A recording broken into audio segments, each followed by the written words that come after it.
merekam video tentang sejarah sholat 5 waktu. Nah, ini menarik buat dibahas. Juga penting lah ya buat diketahui pasalnya tiap hari kita kerjakan itu loh, ya kan? Dan juga jarang dibahas oleh para pendakwa kita. Makanya penting disimak hingga selesai ya, karena ini ilmu.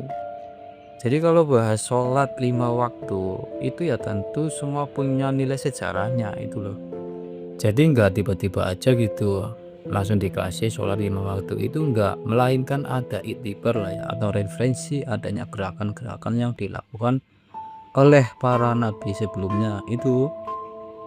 Yuk kita bahas, pahami dengan cermat, perlahan saya akan sampaikan. Bismillah lah ya. Dimulai dari sholat subuh. Sholat subuh, kalau bahas sholat subuh lah ya, tentunya kita mau flashback sholat atau gerakan yang dilakukan oleh Nabi Adam saat dirinya diturunkan ke bumi. Nah, hal ini saya sudah buat lah ya videonya tentang awal mula sholat subuh itu. Tadi beliau melakukan 2 rakaat, ada 2 sujud, satu karena saking kagumnya melihat fajar, dan 2 senangnya dikarenakan dunia mulai nampak terang ini loh, sehingga Nabi Adam tidak lagi merasa takut. Itu 2 sholat zuhur. Sholat zuhur itu pertama dikerjakan yakni oleh Nabi Ibrahim alaihissalam. Dilakukan itu sebagai bentuk rasa syukur ya ketika Allah mengganti Nabi Ismail dengan seekor domba saat akan disembelih, ya kan, tahulah ya kisahnya. Nah, dari situlah beliau Nabi Ibrahim melakukan sholat 2 rakaat itu. Lalu 2 rakaat ya simak saja dulu lah ya, nanti juga ketemu kenapa menjadi 4 rakaat itu. Setelah zuhur itu sholat asar. Nah, sholat asar ini itu paling banyak perspektif Kang. Asalnya ada riwayat lah ya, Nabi Yunus pun melakukan sholat asar 2 rakaat setelah dirinya terbebas dari perut ikan yang memakan dirinya lah ya kan.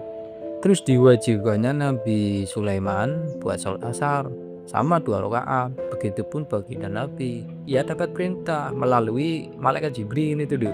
Jadi paham lah ya. Nah, sholat maghrib, kalau sholat maghrib itu ditinjau dari periode kerasulan Nabi Isa alaihissalam, dan beliaulah pelaku pertama sholat maghrib karena perintahnya itu. Itu pun setelah beliau sudah keluar dari kaumnya, yang kemudian dikerjakan sebanyak 3 kali. Rakaat pertama itu bentuk menafikan atas dirinya dari sifat ketuhanan selain Allah itu. Nah, rakaat kedua bentuk menafikan tuduhan kaumnya terhadap ibunya.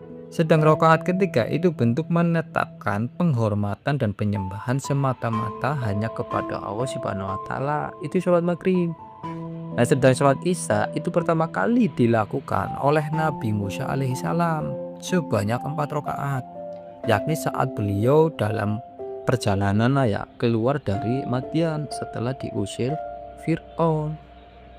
Lah kok 4 sendiri bagi Nabi Musa? Tentu ada sebabnya. Dikarenakan kesedihan dari 4 sebab yang dialami oleh Nabi Musa. Itu loh. 1, berpisahnya dirinya dengan istrinya, ya kan? Kedua, berpisah dengan saudaranya yakni Nabi Harun. Ketiga, berpisah dirinya dengan anak-anaknya itu. Nah, keempat, prihatin atas kezaliman dari Fir'aun terhadap umatnya itu. Nah, dari situlah Allah Subhanahu wa taala menghilangkan 4 kesedihan tersebut di waktu malam, yakni pada waktu sholat isya lah ya kalau sekarang.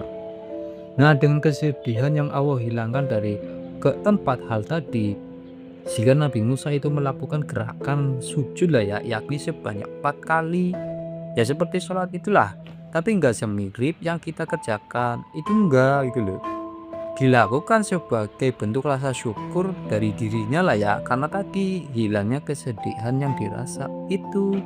Jadi semua itu terjadi itu bukan serta-merta lah ya sebuah kegiatan rutinitas seperti yang kita kerjakan, itu bukan, tapi dilakukan karena rasa bersyukurnya atas nikmat-nikmat yang Tuhan berikan itu loh. Jadi paham lah ya. Nah, di periode baginda Nabi Muhammad SAW itu sholat ditetapkan sebagaimana para pendahulunya pernah melakukannya itu. Awalnya sholat itu berjumlah 2 rakaat, 2 rakaat semua loh terkecuali sholat maghrib. Nah, kembali dengan pengumpulan tentang sholat di situ. yakni ada penambahan rakaat khususnya tadi duhur, asar, isya itu menjadi 4 rakaat. Makanya misal ditinjau dari faham fikihnya lah ya, 4 rakaat itu diwajibkan bagi mereka yang mukim duduk di wilayah itulah ya. Kalau ndak mukim ya nggak wajib 4 rakaat dikerjakan, itu enggak. Artinya di situ dapat dispensasi lah ya untuk boleh dilakukan hanya dengan 2 rakaat itu. Yang mana disebutnya sholat qashar atau dijamak lah ya. Tapi di situ mesti melalui syarat, yakni dengan catatan dia seorang musafir. Musafir di situ mesti menempuh perjalanan 80 kilometer. Jelas? Kalau belum menempuh jarak segitu, ya nggak boleh juga dipakai lah ya dispensasi 2 rakaat tadi, nggak boleh. Jadi paham lah ya. Nah, dari situlah tradisi sholat lantas diteruskan dan ditetapkannya, yakni sebagai syariat. Setelah adanya peristiwa besar yang mana disebutnya peristiwa Isra dan Mi'raj. Inilah yang disebut revisi, mengumpulkan yang terpisah, menyempurnakan yang kurang. Jelas? Summa ja'alnaka ala syari'ati minal amri fattabi'ha wa la tatabi ahwa alladzina la ya'lamu wallahu a'lam bishawab.